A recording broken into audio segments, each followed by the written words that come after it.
আল্লাহ বলছে জাহান্নামীকে প্রত্যেক মিনিটে মিনিটে আল্লাহ মাফ করে দেন। প্রতি মিনিট মিনিট কড়াই আর তেলের মধ্যে যেভাবে কই মাছ, তেলাপিয়া মাছ এক এক পিঠ চাপ দিয়া দিয়া এরপরে ভাজি করে, আল্লাহ বলছে কোরআনে জাহান্নামীর গাল, চামড়া এইভাবে ফেরেশতারা আগুনের মধ্যে চাপ দিয়া দিয়া পোড়াইতে থাকে। অহুম ফিহা কারিহুন, চেহারাটা বিভৎস কালো মলিন হয়েছে। আর আল্লাহ বলবেন আলাম তাকুন আয়াতি তুতলা আলাইকুম ফাকুনতুম বিহা তুকাজ্জিবুন।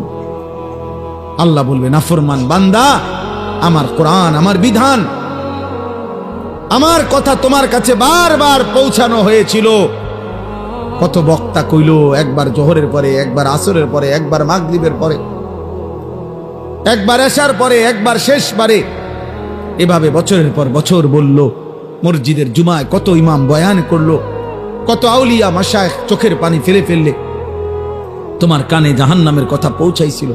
ফাকুনতুম বিহা তুকাদ্দিবুন, তুমি প্রতিবার আমি আল্লাহর কথাকে, আমার আজানের ধ্বনিকে, আখিরাতকে মিথ্যা মনে করেছি, মিথ্যা মনে করেছি। তুমি মনে করছো কেউ মাতে না দেখা আমি আল্লাহ কিছু বলবো না? না বান্দা, তোমার গুনাহ আর নাফরমানি হয়তো তোমার বাবা ছেড়ে দিছে, আমি ছাড়বো না।